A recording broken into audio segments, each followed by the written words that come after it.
Kıymetli dostlar, Kırım'da vatanlarını savunmak ve haksızlığa boyun eğmemek için mücadele eden dostlarımızın mesajını sizlerle paylaşıyorum.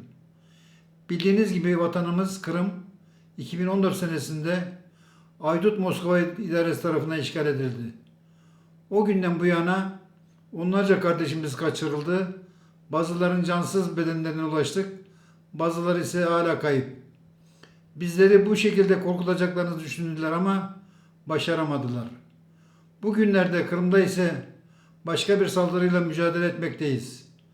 Yüzden fazla kardeşimiz işgalcilerin sözde mahkemeleri tarafından yargılanıyorlar. İşkenceci hapishanelerine yatıyorlar. Onları kurtarmak isteyen işlerini zorlaştırmak için dava süreçlerini bölüyorlar. Dosyaları ayırıyorlar. Yardım etmeye çalışanlara tehdit ediliyor.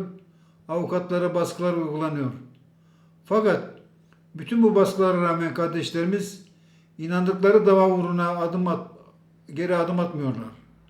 Kardeşlerimizin bu haklı mücadelesine tepkisiz kalmalıyız.